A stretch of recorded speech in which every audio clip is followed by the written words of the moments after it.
Então, primeiramente, né, bem-vindo aí o pessoal novo.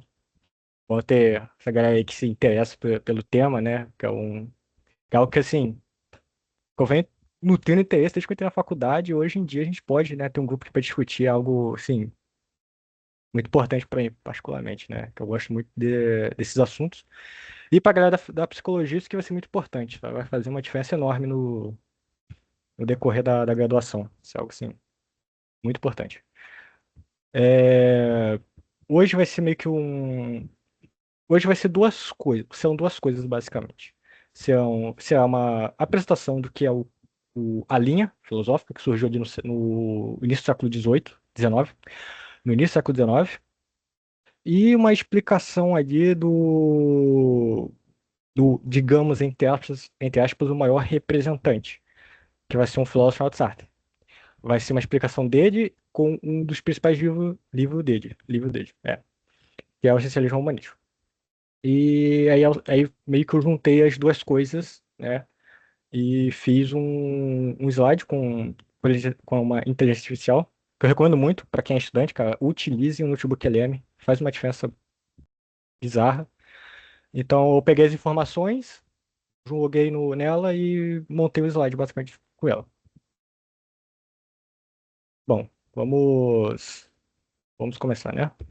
Aqui o grupo é bem aberto, se o pessoal quiser acrescentar algo, pode acrescentar, né? Porque é algo feito entre alunos, né? Tá todo mundo estudante, tá todo mundo querendo aprender, né?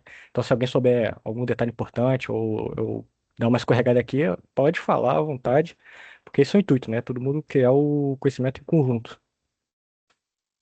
Enfim, a condição humana é uma jornada pelo existencialismo. De Kierkegaard, que vai ser o fundador, o cara que meio que começa toda a história do existencialismo, até o mais famoso, que será o Sartre. Enfim, só pra ter certeza, tá todo mundo ouvindo de boa, né? Sim, sim. Tá, beleza, vamos lá. Ah, principal característica desta linha que a gente vai denominar como essencialismo. O essencialismo ele surge no período histórico, lá no início do século XIX, né, com o sujeito chamado Kierkegaard, quando ele, se- quando esse mesmo Kierkegaard se contrapõe ao ideal filosófico da época dele, aquele ideal filosófico ultra-racionalista que entendia todos os aspectos da humanidade como meras etapas para se chegar uma estruturação racional super complexa, que será representada por um filósofo chamado Hegel, Friedrich Hegel. Ele vai ser assim o suprassumo desse intento racionalista que está na sua época. E logo depois haverá o outro, o Augusto Comte, que, né, vai instituir o positivismo. Mas a briga do Kierkegaard é mais específica com este filósofo chamado Hegel, né, e o idealismo alemão. Pois, na visão de Kierkegaard, as filosofias da sua época tenderam muito a uma estruturação hiperracionalista da realidade e começaram a suprimir aspectos essenciais dos seres humanos, como a subjetividade, como a individualidade do sujeito. Ele não era mais visto como uma pessoa singular de seu tempo. Ele era visto como um processo, uma peça de um processo histórico que chegaria a algum ideal a algum momento da história da humanidade. Quando nem o próprio Hegel sabia, mas chegaria. É uma crença, basicamente. E por isso que Kierkegaard se levanta muito contra este ideal filosófico, né? E propõe estas características, né?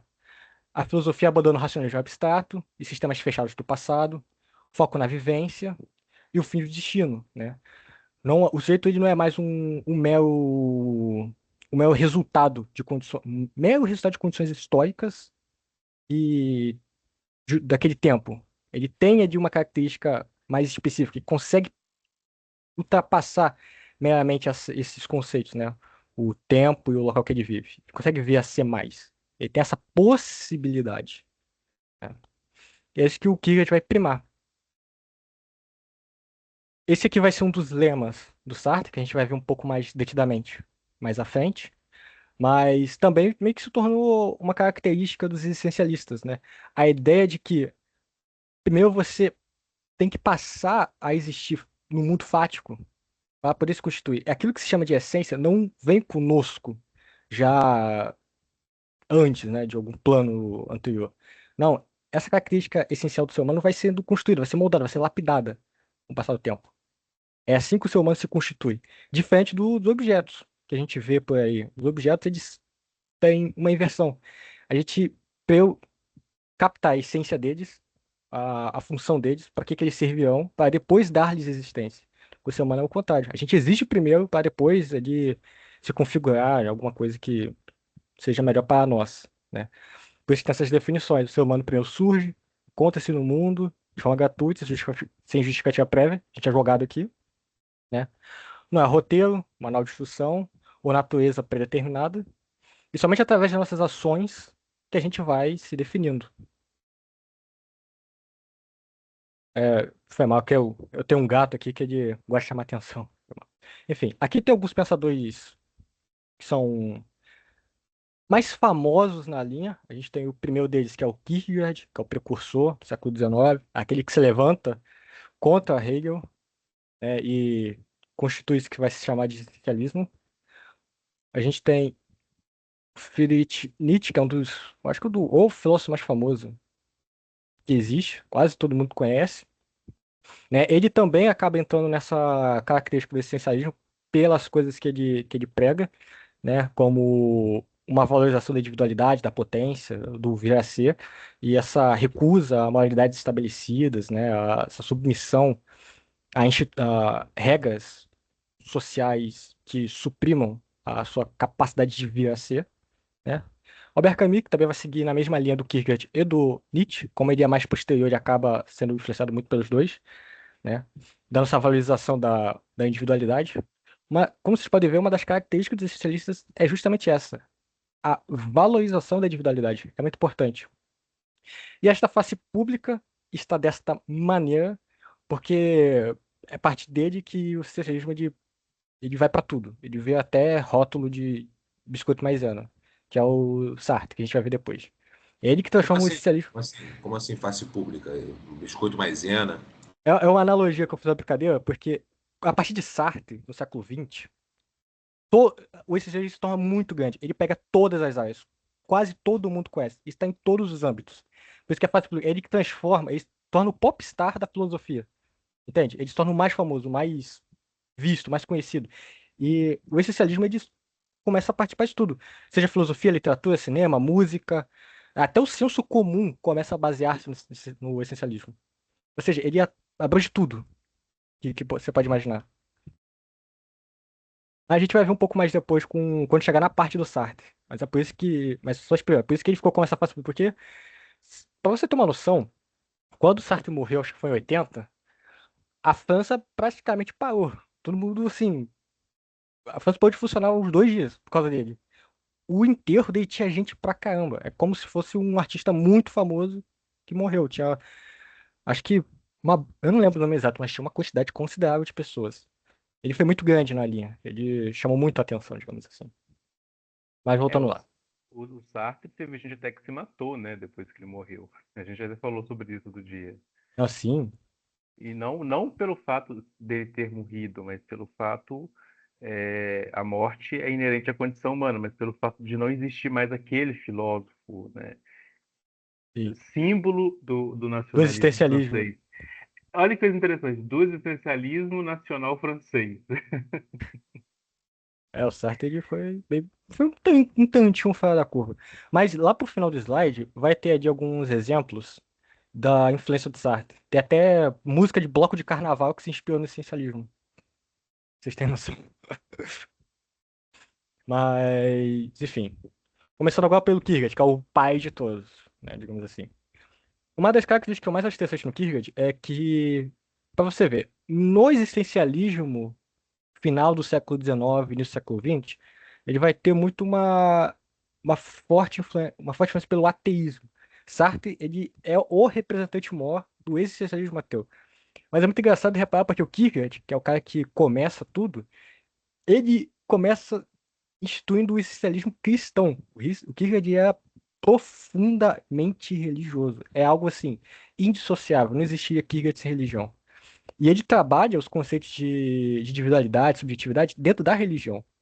Isso também como uma forma de criticar a religião do tempo dele, porque ele viveu na Dinamarca no século XIX. A Dinamarca vivia uma religião protestante, se eu não me engano, instituída. Ou seja, só de você nascer na Dinamarca, você já é protestante automaticamente, né? Porque é o que se esperava, a sociedade esperava, né? Não tinha muita opção. E ele vai se opor contra isso. Fala, não, como assim? O cara. Como assim? A religião que foi feita para você se ligar ao divino, você buscar o divino por conta própria, você está sendo forçado a segui-lo. Isso não faz o menor sentido, né? E também se voltar, como eu havia dito antes, né, às filosofias ultra-racionalistas, como a filosofia hegeliana, né? Não é à toa que está escrito aqui, a rejeição dos sistemas lógicos de Hegel. A verdade reside na subjetividade, na experiência solitária do indivíduo. Não existe mais esse ser transcendental, porque assim, Hegel propõe que existe uma razão. Essa razão, ela organiza toda a realidade. Essa razão não se confunde com Deus, mas é quase um tipo de Deus, basicamente. Porque é um princípio transcendental que organiza a realidade. E na visão de Hegel, tudo que se acontece na história são meros passo a passo, são meras etapas para se chegar a um modelo ideal de humanidade.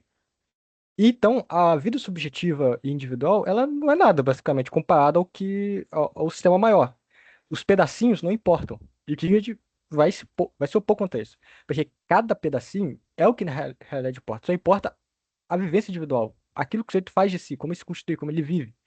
Aqui não tem tanto dos outros aspectos da filosofia hegeliana, mas ele sempre se focará nessas análises psicológicas de como o sujeito vai ser constituído, como angústia e desespero, que são aspectos centrais da filosofia dele.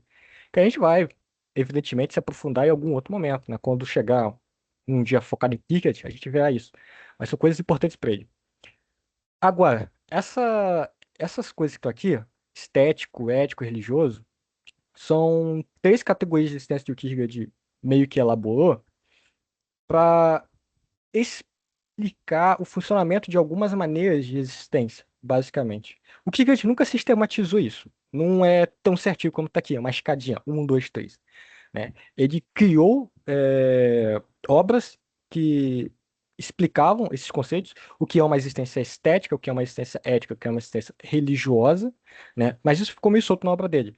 A gente só põe assim como progressivo e nessa ordem bonitinha, só de forma didática. Mas o sujeito que é religioso, que vive uma postura religiosa, ele pode decair pro estético assim, no estalar de dedos. Da mesma maneira que o estético pode ir pro religioso nunca ter sido nunca ter passado pelo ético, né? Se bem que é um pouco difícil, quando você chega no religioso, você quase sempre passa pelo ético. Mas enfim, não são etapas progressivas, são meios em que você se encontra na sua vida, basicamente. Por exemplo, se você é jovem, você terá uma tendência a viver em prol do prazer imediato. Ou seja, você sempre viverá em busca das sensações do mundo, aquilo que você ganha na vivência. Gente, tá passando um caminhão aqui? Eu acho que espero que vocês não estejam ouvindo. Acho que Nem escutei, nem escutei. ainda bem, porque passou alto o caminhão do O gás aqui. Eric, Ah, eu acho que valeria a pena você diferenciar um pouquinho mais essa questão do estético do ético, não, sim. porque, porque talvez essa questão do estético na filosofia é um pouquinho complicado. Se você Não, sim. puder Sim. ir com calma. Ah, sim, sim. É que eu dei um corte porque passou o caminhão do gás aqui alto pra caramba, eu fiquei com medo de ter pego na minha voz. Mas, então, retomando. Como eu estava dizendo, né, esses métodos de existência, estético, ético e religioso, o estético é aqui que vai viver pela sensualidade, pelas sensações. Sempre em prol das sensações, que pode sentir no mundo concreto. Que vai ser basicamente o cara que vive voltado para bebedeira, para luxúria, essas coisas assim, sempre voltado para esses prazeres imediatos e que não são de longa duração. Eles acabam ali, eles têm uma duração curta, é um prazer que vem e logo acaba. E ele vai estar sempre vivendo na repetição da busca desses prazeres para poder se satisfazer, né? Sempre querendo mais e mais. Mas vai chegar um tempo em que ele vai se dar conta que isso não é um modelo de vida muito bom, porque ele vai estar sempre em busca de algo que é de curta duração e que possivelmente ainda vai desgastar ele fisicamente, porque certos prazeres, né, em excesso acabam, né, podem acabar prejudicando, digamos assim. Então, é aí que ele separa o estético do ético. O ético é aquele que ele consegue viver em conformidade com normas estabelecidas, seja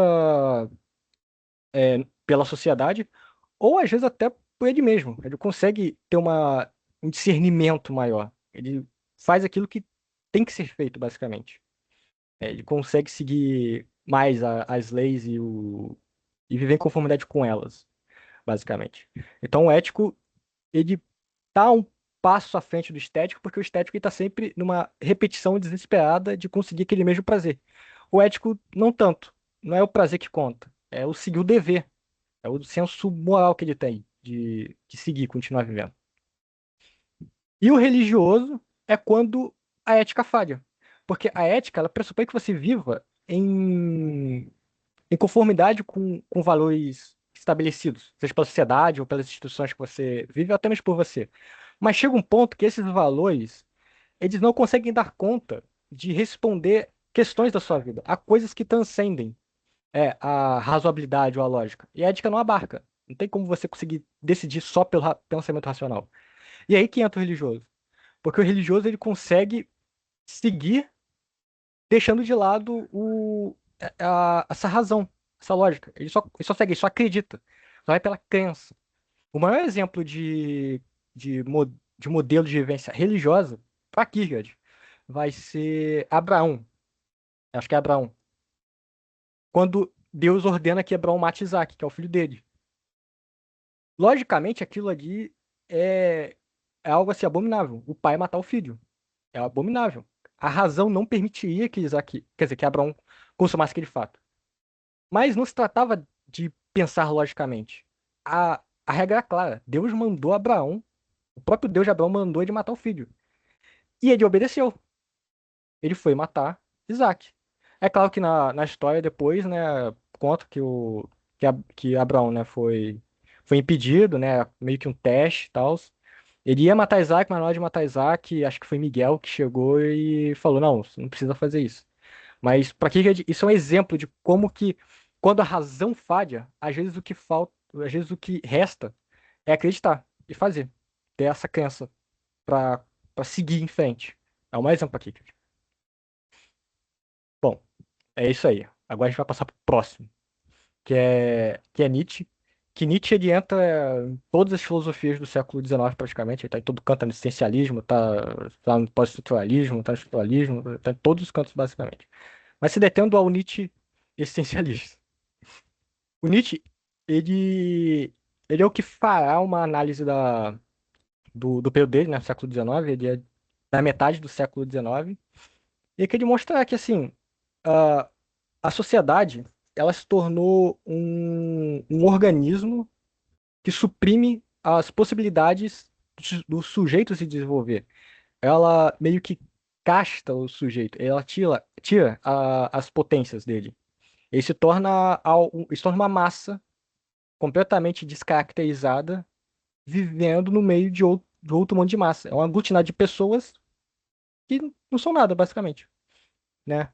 E ele mostrará que uma das principais crises da sua época é a falta, como objetos de significação da moral, da lei e dos valores foram decaindo com o tempo. No período dele existiam dois, basicamente, ou a religião ou a ciência. Esses dois postulavam, né, normas para se seguir. Só que esses dois foram caindo. A religião, então, já estava em decadência já há muito tempo. E Nietzsche vai frisar que a religião meio que perdeu aquele símbolo primordial deles, que era Deus. Deus não era mais o regulador da sociedade, né? As pessoas já viviam nesse colapso entre a moral cristã e aquilo que viviam, basicamente. Então, assim, não existiam mais aquelas garantias para a vida. Deus já não é garantidor de nada. E a ciência muito menos. A ciência vivia naquele ideal iluminista de que a razão poderia ordenar a realidade, mas ela mesma falhava, não conseguia dar conta das complexidades da existência. E é por isso que Nietzsche vai frisar tanto a importância da valoração. né? A partir do momento que você perde todos esses símbolos externos de significação da sua vida, você passa a criá-los, dar sentido à sua própria vida. Não tem mais roteiros de existência. A religião já não te garante nada. A ciência, muito menos. Então, só para você, o sujeito individual, com as suas potencialidades no meio que você vive, para vir a se desenvolver, né? Não é à toa que o Nietzsche é muito conhecido pela conflito da vontade de potência, né? Do sempre estar se aprimorando, sempre estar buscando mais e mais e mais, uma primazia pela vida, né? Uma primazia por viver sempre o melhor possível. É esse o Nietzsche que normalmente aparece no existencialismo. É o Nietzsche da vontade, do vir a ser mais e mais e cada vez mais, né? Enfim, próximo é o Camus, que já é do século XX, e assim. Eric, Oi. eu tenho uma pergunta. A gente pode dizer, talvez, que a ciência no tempo de Nietzsche, essa ciência positivista, também era Uhum. hegeliana? Ah, eu acho que sim, cara. Eu acho que o Augusto Conte, ele. Não, se bem que não, cara, porque o Augusto Conte ele também tinha um problema com essas filosofias hiper abstratas. Não é à toa que ele frisava a importância de você se ater ao fenômeno como ele aparece ali e Uhum. mensurá-lo e calculá-lo. Ou seja, é o que aparece na experiência e como você consegue manipular aquilo. O Hegel, ele tá, querendo ou não, num tipo de razão total abstrata, né? Que não tá encarnada na Terra, né? Tá num outro Sim, plano. sim.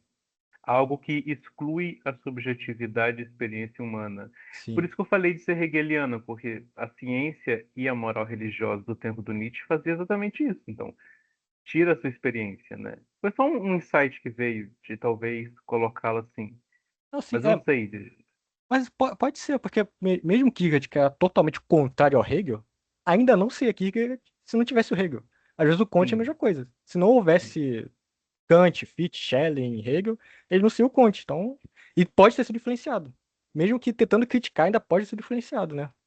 Mas aí caberia, de fato, né, um estudo mais aprofundado da filosofia dele, né, para ver ali os aspectos, as minúcias. Mas a princípio eu diria que não, porque Kant vivia, né, o ideal de que a filosofia, a ciência, o conhecimento científico é o suprassumo e que tinha que se ater só o que é testável, né, que é experienciável. Uhum. Enfim. Bom, voltando ao Camus, que já é do século XX, né, ele já vai ser, ele já vai ter sido influenciado pelo Kierkegaard, já vai ter sido influenciado pelo Nietzsche, outros filósofos que não vieram à tona agora, mas que em outros momentos virão. Então, ele vai meio que ser vai meio que sumarizar os conceitos desses filósofos anteriores, né? O Camus ele vai ser muito, embora a gente ponha ele na esteira do existencialismo, ele mesmo defendia que é o filósofo do absurdo. Esse conceito para ele é muito importante, porque, segundo ele, o absurdo é produto, é o resultado da relação da consciência humana com a realidade em que ela vive, o mundo, basicamente. Quando esses dois, o mundo e a consciência humana, se encontram, nasce o absurdo, ou seja, nasce a falta de sentido.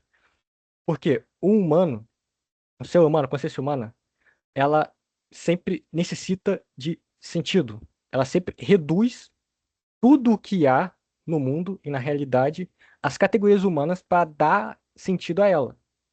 Mas o mundo não é redutível ao humano. O mundo é o mundo.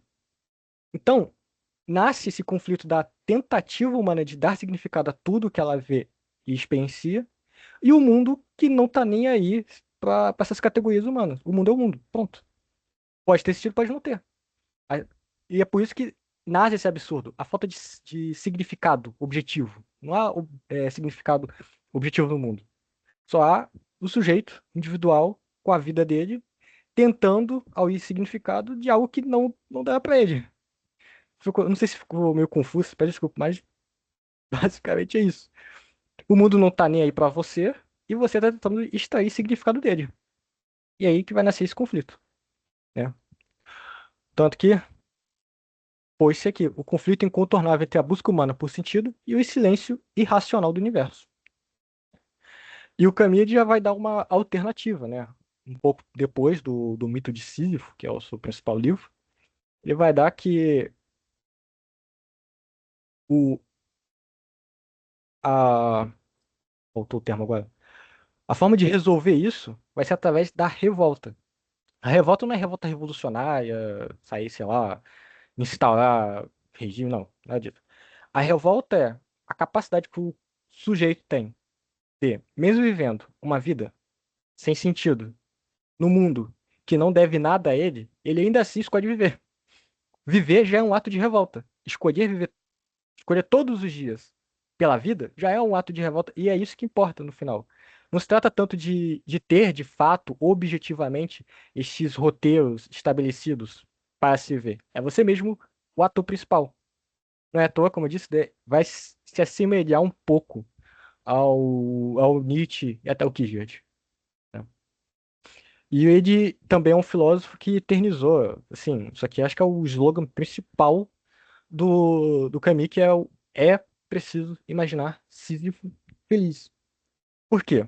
Sísifo é um personagem da mitologia grega.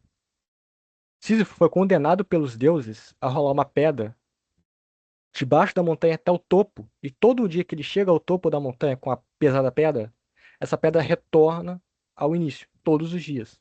É uma tarefa sem sentido e eterna. É o castigo que os deuses deram a Sísifo. E Camus vai falar: a felicidade de Sísifo não está nem no início da tarefa, que é quando ele está começando, quando ele está retomando a pedra para poder levantá-la, e nem no fim, que é quando já chegou lá em cima, e a pedra caiu. A felicidade de Sísifo está no meio, está na atividade, está na vivência, no viver, em se empenhar na atividade. Vai ser uma analogia para nossa vida. A gente sai do nada e vai para lugar nenhum. Mas o que importa não é nem o início nem o fim. O que importa é como a gente constrói nessa trajetória. É por isso que, é por isso que fugiu a citação agora que tinha na mente, cara. É por isso que o meu esforço já é o suficiente para deixar o homem feliz. É só o fazer por fazer. Continuar. Não há garantias de nada. Você pode chegar no final e não, sei lá, não ter um desfecho bom ou não ter um início bom.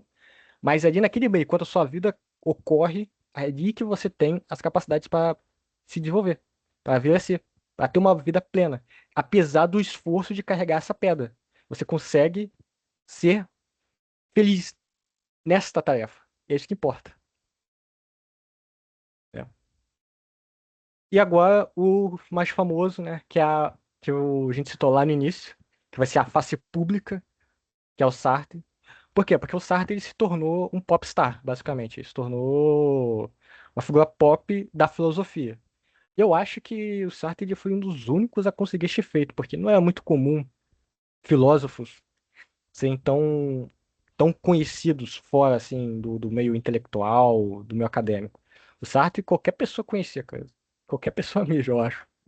Assim, ele se tornou muito grande na França do seu tempo. Mas enfim, o Sartre também é do período do Camus. Eles até chegaram a ter um período de amizade, mas eles romperam, né, por divergências políticas. E, como está escrito aqui, o Sartre transformou a filosofia existencialista num fenômeno cultural de massas, né? Ficou algo muito grande. Enfim, ele postula dois aspectos muito importantes para sua filosofia, que vai ser essa questão do ser em si e o ser para si. O ser em si são as características fáticas, ou seja, na existência, naquele momento do objeto. Eu acho que é mais fácil explicar com objetos físicos, mas, assim, o ser em si, o ser para si, ele se refere a nós humanos. Mas por didatismo, eu acho que é mais fácil pegar um objeto inanimado para explicar. O ser em si são todas as características que compõem esse lápis.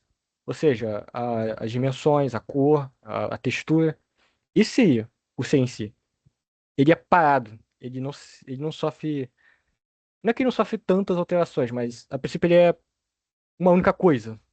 E ele é o que é, basicamente, né? Embora, claro, né, ele possa sofrer modificações. Eu posso cortá-lo no meio, eu posso apontá-lo, enfim. Mas ele continua sendo isso aqui. Nada, nem mais nem menos. O ser para si já diz respeito à consciência. Porque a consciência humana, ela está sempre vivendo um dinamismo, ela está sempre se ligando a vários objetos. Ela está sempre projetando um futuro, está sempre se relacionando com o passado, com o presente. Ela é dinâmica, ela está sempre em movimento. Ela está sempre em potência também. Pra você vir a ser, se desenvolver. E o Sartre vai falar que essas são as características humanas. O ser em si, o que a gente é no momento presente, e o ser para si. A nossa consciência, a nossa capacidade a nossa capacidade relacional com o tempo e com nossas potencialidades, basicamente. Né? E o slogan do Sartre. Esse aqui é de carteirinha, qualquer essencialista conhece, que é o homem está condenado a ser livre. Agora, por que que o homem está condenado a ser livre? Porque, retomando um pouco dos primeiros slides, tem lá a frase a existência precede a essência. Ou seja, não é determinismo anterior à existência. A gente só consegue se determinar a partir do momento que a gente está vivendo. Ou seja, não tem roteiros anteriores. A gente não nasce já com ideais fixos para vir a ser. A gente tem que descobrir. Se a gente tem que descobrir, a gente tem uma certa liberdade para poder vir a ser dentro do contexto que a gente vive, né? Dentro das possibilidades que a gente vive. Até porque o Sartre não caiu tanto naquele otimismo ingênuo de a gente pode vir a ser o que a gente quiser. Porque, em verdade, não dá para ser aquilo tudo que a gente quiser. Vai depender muito do tempo que você vive e do meio que você vive. Quando você tem esses dois pontos, tempo e meio, aí sim você consegue, né, na análise das suas condições, vir a ser alguma coisa ali que melhor te condiz, né? Também não dá para viver numa certa ingenuidade, né? E, enfim. Aqui já cai nos aspectos do livro do Sartre, né, que é o Essencialismo ao Humanismo. Este livro do Sartre, de 1945, vai ser uma defesa dele do que é este movimento, do que é esse movimento chamado existencialismo. Porque no tempo dele estava sendo muito criticado, principalmente por duas linhas, os comunistas e os cristãos, né? Cada um a sua visão apontando críticas à linha, né? Os comunistas dizendo que essa, essa ideia de poder vir a ser aquilo que se quiser e que se pretende dentro das possibilidades. É algo meio burguês, né? Que as coisas não funcionavam assim. Até porque para um comunista, o ser humano ele é um produto, ele é determinado pelas relações materiais de seu tempo. Então, assim, isso é algo mandatório, imperativo, né? Você vai ser resultado das condições materiais do seu tempo. E os Ô, cristãos. Eric, Oi. será que tem alguém da história cultural aqui? Porque se tiver, até pode tomar fala. Porque Sim. realmente, né, se baseia muito, né, a PHC, a Psicologia Histórica e Cultural, e pode corrigir-me caso eu tenha cometido algum erro. Mas eu acho que não. Ah, bom, retomando aqui, né? E os católicos, os cristãos, na realidade, né? Criticando a filosofia essencialista porque vai dizer que o Sartre enfatizava muito o que há de pior na humanidade, né? Falando que essas histórias de angústia, desamparo, que a gente vai ver um pouquinho depois desses conceitos, que isso só enaltecia o lado ruim do ser humano e não via o lado bom, né? Aquele ideal de bondade, de justiça, ele meio que desconsiderava, né? Aí ele vai se defender dessas críticas principais, que são a religião e a ideologia comunista. É. E aí ele vai dar a sua resposta nessa conferência, que foi o Ciência do Humanismo, que ele deu em 1955, acho que em Paris, né? Que ele fala lá, ele discute, né, com uma plateia grande, né? Esse livro, ele nada mais é do que uma transcrição dessa palestra, né? Que foi uma palestra no final das contas. E é um livro curto. Ele, aí, explica aqui, Sartre não recua, ele transforma a defesa em ataque, redefine o essencialismo não como uma resignação sombria, como os cristãos acreditavam, né? Mas como uma doutrina da ação, ou seja, Sartre acreditava que o essencialismo convidava o sujeito a agir, a prezar pela própria vida, pela própria história, porque somente o indivíduo se é responsável por ele mesmo. Não havia garantias na realidade que pudesse sustentá-lo, né, dar sentido, dar objetivo a ele. Isso dependia somente dele. É ele que construía essas coisas, né? Colocar o destino exclusivamente nas mãos do homem é o ato mais otimista possível. A liberdade radical não é um obstáculo para agir no mundo. É só a única condição verdadeira. Ou seja, ser livre não implica um problema, como se a liberdade pressuposse, a gente perdeu nossos principais pontos de significação, a gente não tem mais a religião como guia, a gente não tem mais a ciência como guia, então a gente está solto, a gente está perdido no mundo. Eu falo, não, o estar no mundo, entre aspas, perdido, pressupõe a liberdade de viver assim o que você quiser. É só você retomar a ação, só você. Pô, uma forma diferente de se relacionar com isso. Você é o construtor da sua vida. Não esses objetos externos, esses significantes externos. Não. É você que toma as rédeas. Né? Aí ele dá uma explicação dessa diferenciação de como se constitui o ser humano para como se constitui um objeto. E, né, ele dá o exemplo do corta-papel. Mas o mesmo lápis aqui na minha mão ele pode ser um exemplo. O lápis ele não passou a existir para depois adquirir função. Foi porque alguém precisava escrever que passou a existir o lápis. Ou seja, a ideia do lápis, a essência, porque essência e ideia são basicamente a mesma coisa, né? E forma também. Isso tem mais a ver com filosofia platônica. Ou seja, você idealiza um objeto, você forma o conceito e depois o representa na realidade, mais ou menos assim platônico. E é assim que se construem os objetos da nossa realidade. O computador, o celular, o lápis, eles possuem um objetivo antes de existir. O ser humano não.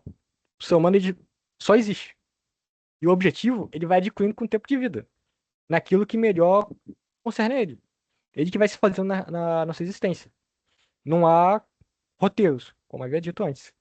O homem, como está aqui na situação, né? O homem nada mais é do que aquilo que ele faz de si mesmo na existência. Ele é o resultado das suas próprias ações, basicamente, das suas próprias escolhas. E aí, por ser, por ser resultado das suas próprias escolhas, cai-se em algo muito caro para o Sartre, que é a responsabilidade. Tudo aquilo que lhe acontece e que advém das suas próprias escolhas, você é responsável. Porque foi você que escolheu. Você que. Se você pegou um objeto A em vez de B, foi porque você quis. Então você tem que se responsabilizar por esse objeto B. Né? Uma forma também de suprimir o arrependimento, né? Por não ter pego o objeto A. Não, foi eu que escolhi o B, então eu tenho que arcar com o B, basicamente. O subjetivismo existencial não significa egoísmo. Ao escolhermos o que ser, criamos simultaneamente uma imagem do ser humano tal como julgamos que ela deva ser. Aqui cai um aspecto meio controverso, talvez, da filosofia sartreana, que é o seguinte: no livro, ele defende a ideia, talvez até um pouco socrática, me lembra muito Sócrates, de que o ser humano ele não escolhe nada daquilo que seja mal. Tudo que ele escolhe é bom para ele, no plano individual. Só que, a partir do momento que o ser humano escolhe algo para ele, o indivíduo escolhe algo para ele, é como se ele idealizasse um modelo de humanidade. Ou seja, ao escolher A, é como se na visão dele, todo mundo que escolhesse A fosse se beneficiar dessa escolha, basicamente. Mas é algo assim, realmente um pouquinho mais confuso e meio controverso, porque como eu disse, Sartre acreditava que toda escolha individual, ela pressupõe um bem. E isso talvez seja debatível, né? Será que tudo que a gente escolhe realmente é sempre bom? E mesmo no plano subjetivo, porque aqui não está se falando de um plano objetivo, se é bem ou mal objetivamente. Não, é no plano subjetivo. No que eu escolho para mim, no que eu penso, no que eu faço, tudo é bom? Aí entra ali, talvez dê uma certa controvérsia ali, é algo a ser discutido, né? Enfim, e aqui é só um exemplo desse ideal sartreano, né? Se escolher me casar ou me filiar a um sindicato, estou afirmando o valor dessa escolha para todos. Escolhendo, me escolho o homem. Toda decisão pessoal engaja e compromete a humanidade inteira. Não há desculpas, né? Como, por exemplo, o exemplo de filiar a um sindicato. Se eu, na minha vivência, escolho, como o Sartre vai dizer lá no livro, me filiar a um partido comunista, é porque eu tenho a crença subjetiva, individual, de que todo mundo que se filiasse ao partido comunista estaria tendo a melhor escolha, seria o melhor possível para todos. né? Mas enfim, isso aí é um aspecto mais específico da filosofia dele, que eu particularmente acho mais passivo de debate, né? Enfim, o Kierkegaard, que tinha na cabeça. O Sartre, ele vai estipular, ele não vai estipular porque os conceitos já existiam antes dele, né? Que nem angústia foi um tema que foi muito discutido pelo próprio Kierkegaard. O desamparo vai ser muito heideggeriano, o desespero vai ser muito kierkegaardiano. A única diferença é que o Kierkegaard dá, né, a sua visão sobre os conceitos, né, e explicações também, né. Mas esses conceitos já existiam na filosofia, ele só se apropria, né, e trabalha de uma forma diferente, né. O que é angústia para Kierkegaard? Para Kierkegaard? É que, como eu disse, né, Kierkegaard foi o que estipulou melhor e trabalhou melhor esse conceito de angústia, então eu fico com isso na cabeça, eu faço associação, né, às vezes eu confundo. Mas, enfim, é Sartre. O que é angústia para Sartre? Não é o medo que paralisa, mas a profunda consciência de nossa responsabilidade. Ou seja, quando a gente se percebe que não há, né, objetos externos que garantam que definam o que a gente tem que fazer, a gente se depara com a nossa responsabilidade de ter que escolher, com a nossa liberdade, basicamente. É a gente que decide. E o fato de a gente ter que decidir gera esse sentimento de angústia, porque a gente vai ser responsável pelas consequências possíveis de nossas ações. Não é à toa que ele dá o exemplo aqui do general lá do livro. Um chefe militar que envia homens para a morte, uma ofensiva, escolhe sozinho. Ou seja, o chefe militar, ele tem que decidir se enviará os homens dele para uma determinada parte num campo de guerra. Só que ele não tem como mensurar o que pode acontecer. Ele pode ser 100% sucedido nessa investida e ninguém sofrer nenhum mal, ou ele pode perder o batalhão inteiro. E é nessa possibilidade que vai ser a angústia. Ele tem que decidir, ele tem que escolher. Mas ele não consegue mensurar as consequências de seus atos. E é daí que vai surgir esse sentimento de angústia. Ele sente angústia, mas exatamente essa angústia constitui a condição de sua ação. Que é outro fator importante. Por mais que ele sinta a angústia de ter que escolher, esse sentimento incômodo é o que te põe em movimento. A angústia não vai te fazer parar. Você vai ter que decidir. Você tem que decidir. Agora, o que vai diferenciar é a decisão que você vai tomar, né? Você vai se angustiar, vai sentir um incômodo e vai ter que tomar uma ação mediante a isso. Então, basicamente, essa angústia em Sartre e também em Kierkegaard também, porque ele se baseia muito em Kierkegaard. Desamparo. Desamparo já é mais o conceito caro a Heidegger, que é um outro filósofo essencialista, e em algum momento a gente vai poder, né, estudá-lo melhor, né? O desamparo seria a perca daqueles objetos de significação exteriores, né, que determinam como você vai viver sua vida. Como, por exemplo, Deus. Deus é um objeto de significação da tua vida que já determina como você viverá. Você viverá em consonância lá com os dogmas da igreja. Você já tem um modelo fabricado de vida. Mas a partir do momento que esse símbolo cai, que ele se perde, que você não mais o tem, você perde esses pontos de garantia. Você tem que se virar sozinho, basicamente. É você por você mesmo. E é por isso que se fala de desamparo. E é por isso que dá o exemplo de Deus aqui, né? Deus não existe. Não, ele afirma na realidade, né? Lembre-se, a característica da filosofia sartreana é o ateísmo. Kierkegaard era cristão, mas Sartre é ateu. Então ele afirma: Deus não existe. Logo, não há valores ou ordens escritas no céu. Estamos sós. Não há roteiros fabricados, pré-prontos, antes de existirmos. Se Deus não existisse, tudo seria permitido. Que é uma frase muito famosa de um escritor russo, que não é filósofo, mas ele também é muito associado ao existencialismo, porque o existencialismo, como eu disse, ele é algo que ficou muito grande. Então não se prendeu somente à academia intelectual. Mesmo escritores de literatura são associados à linha. Enfim, um exemplo que ele dá aqui é um exemplo famoso do livro dele, que é o do aluno, que é o seguinte: o Sartre tinha um aluno, né, conta a história, que tinha uma condição familiar específica. O pai era colaboracionista, ou seja, ele ajudava o regime nazista que ocupava a França naquela época. A mãe vivia mal, né? Porque, bom, o pai do cara basicamente era nazista e o irmão dele havia morrido na guerra, né? Então a mãe vivia este luto também por ter perdido o filho, um dos filhos. E este aluno específico, ele vivia o dilema de eu vou à guerra e ajudo a combater este mal, que é o nazismo, e também a vingar o meu irmão, ou eu fico na França e vivo com a minha mãe, dando consolo, dando suporte a ela, né? Ajudando a superar também, né, a perda do primeiro filho e confirmando a ela que ela não o perderia, porque ele não iria para a guerra, porque ele indo à guerra, ele poderia morrer e assim, bom, a mãe perdeu os dois filhos. Então esse aluno vive esse dilema. Ele foi perguntar pro Sartre, pô, Sartre, né, professor, o que seria o melhor a se seguir, né? Ele queria uma dica. E aí que o Sartre, ele explicita melhor essa questão de desamparo. Por quê? Se ele seguisse uma ética, como ele cita a ética kantiana, o imperativo categórico kantiano, e o que o imperativo categórico kantiano diz? Escolha, haja de tal maneira que a tua ação possa ser um exemplo universal. Ou seja, se a ação que você pressupõe, idealiza a fazer, você reconhece que se todos fizessem seria objetivamente má, então você não a faz. Ou seja, se eu quero roubar alguém, e na hora de roubar alguém, eu imagino, pô, se todo mundo roubasse todo mundo, eu teria a concepção, pô, é algo objetivamente ruim. Não seria legal se todo mundo roubasse todo mundo. Então, eu inibo a minha ação baseada nessa lógica. Se todos fizessem a mesma coisa, não seria legal. E, ou a cristã, né? A moral cristã, a moral de não violência, né? De bondade, enfim. Então, você vai pegar esses dois exemplos e falar, pô, se você seguir os dois exemplos, você não vai se mexer muito, você não vai pra lugar nenhum.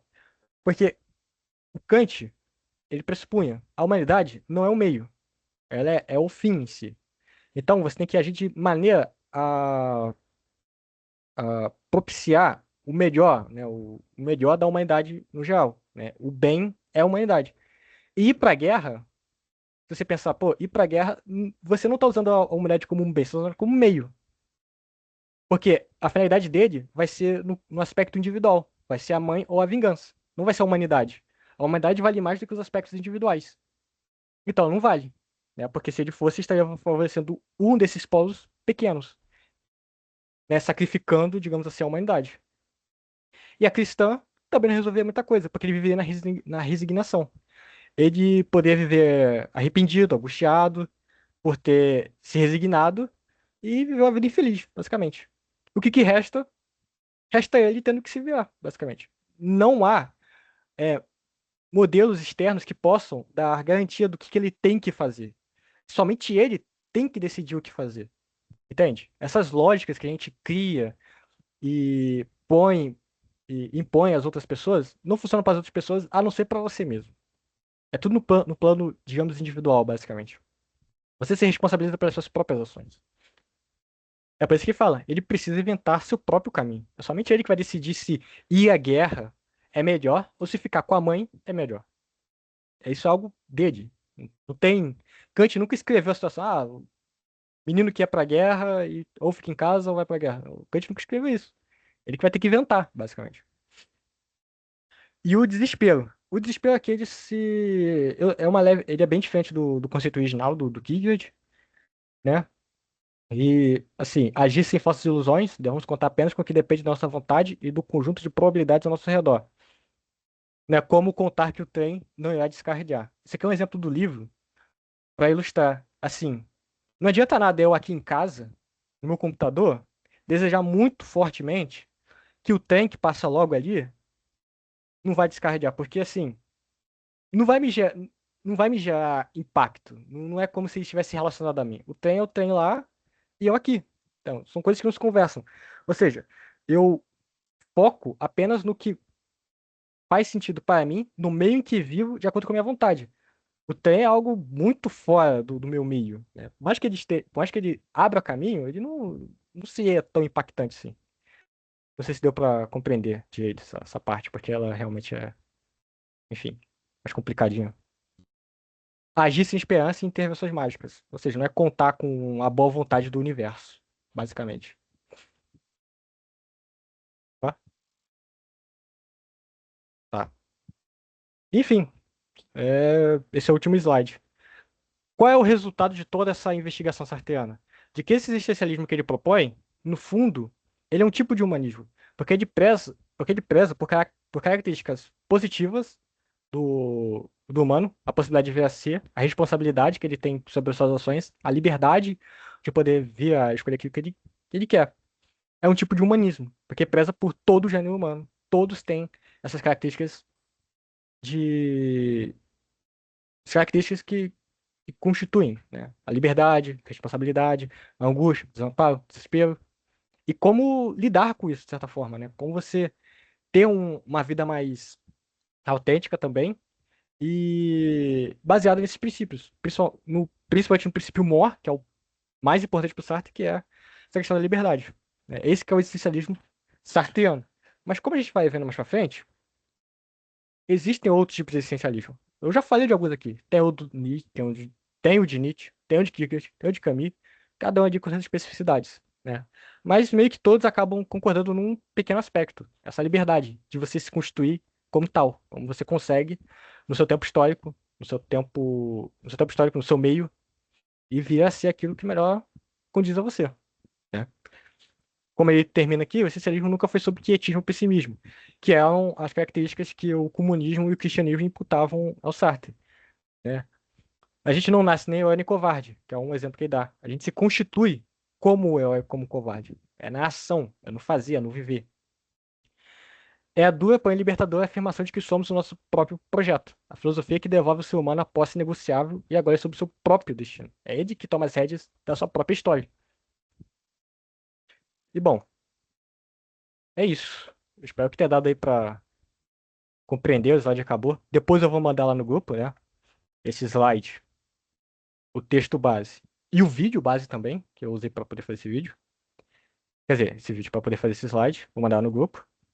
E eu espero que tenha sido compreensível ali. Não sei o que vocês acham. E aí?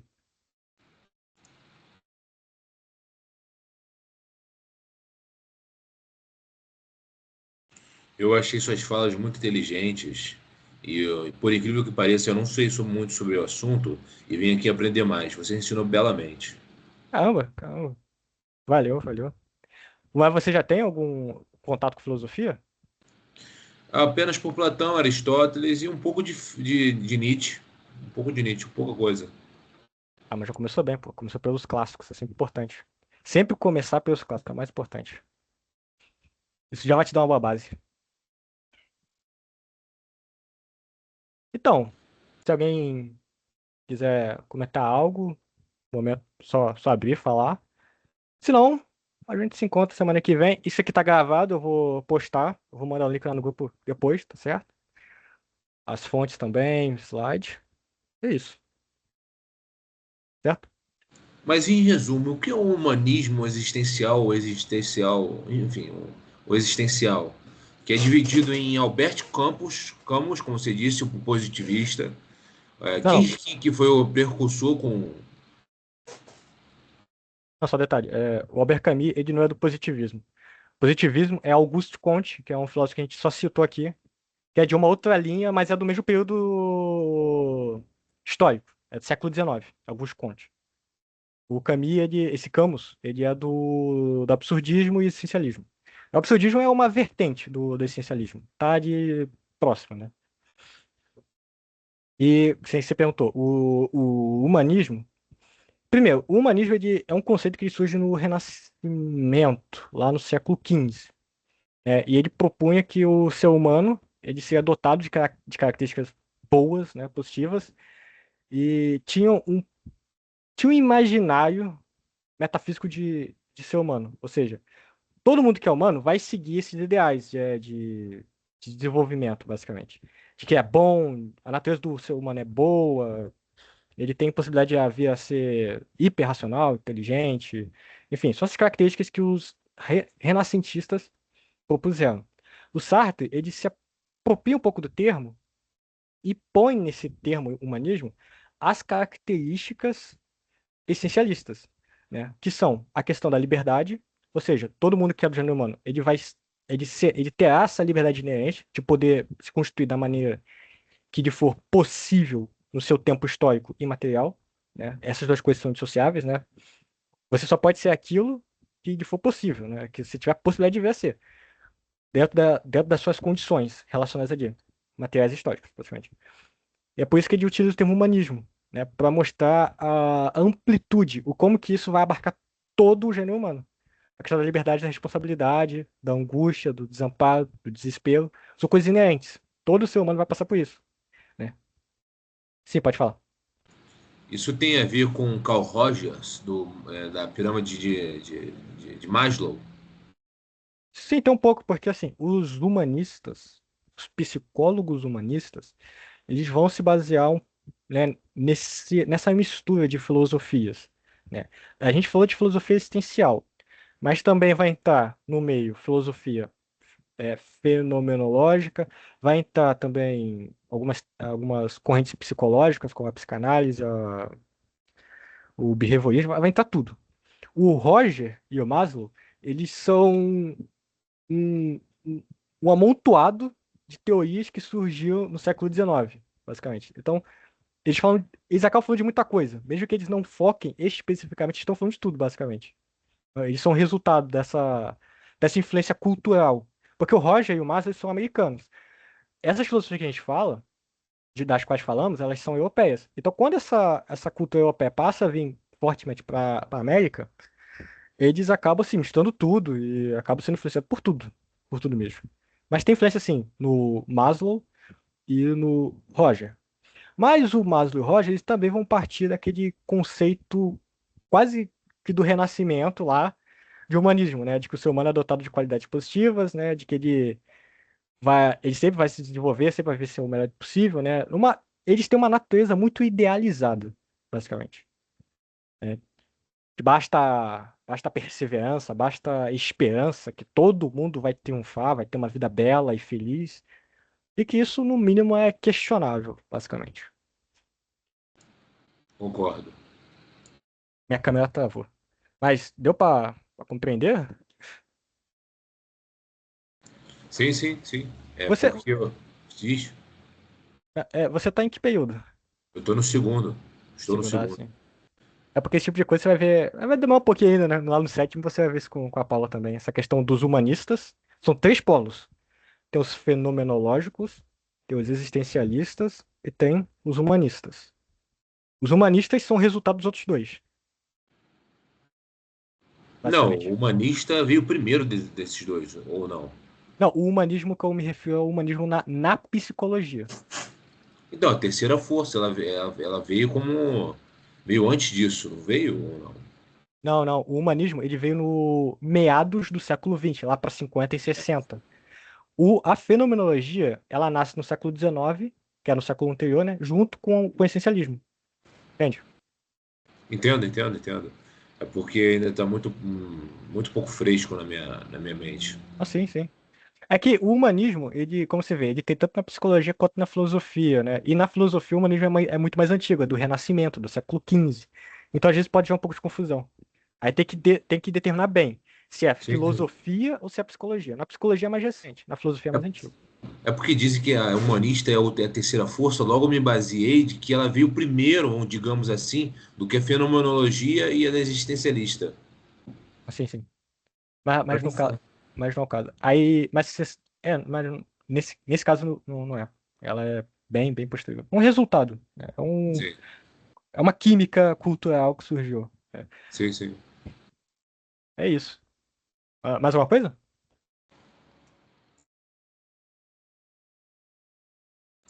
Obrigado pela aula aí, pelo apoio aí, porque, poxa, muito conhecimento.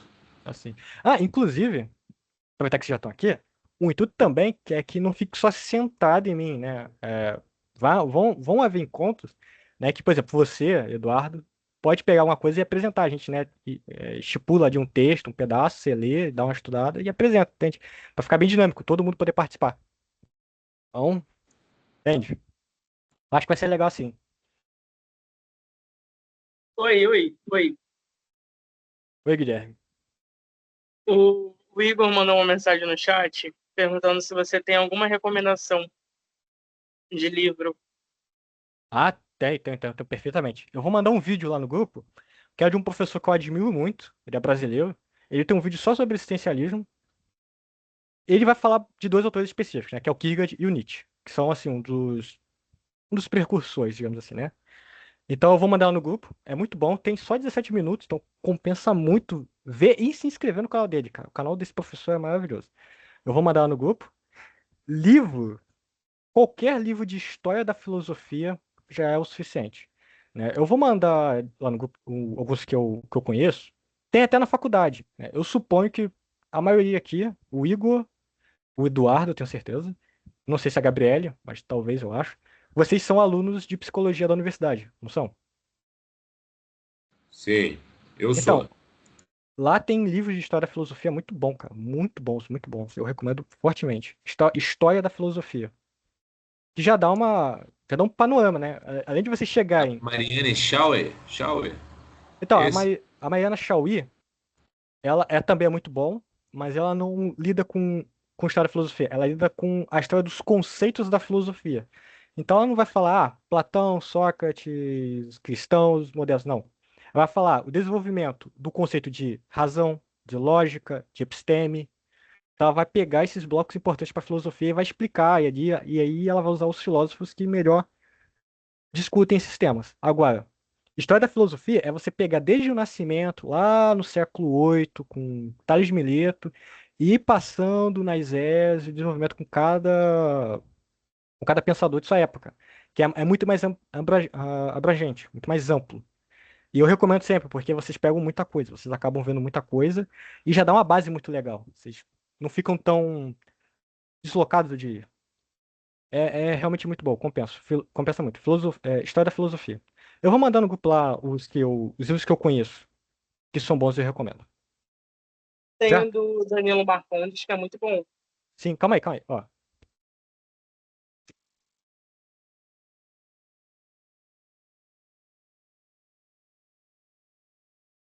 o Guilherme citou o Danilo Marcondes, eu até peguei o meu. Esse livro aqui, ó, é perfeito. Perfeito, ó. Introdução à História da Filosofia. Ele tem, ele tem umas 290 páginas de conteúdo e é tudo bem resumidinho, bem explicadinho e dá uma boa base E já. ele Vai é dar uma bem boa base. baratinho também, tá? Ele não é caro. Você acha ele em qualquer sebo que você procurar. Então, se eu fosse recomendar, recomendaria esse. E tem outro na faculdade, que nem eu falei, lá de um fulano chamado Julian Marias. Aí eu vou mandar pra vocês. Bom, mais alguma coisa, gente? Acrescentar?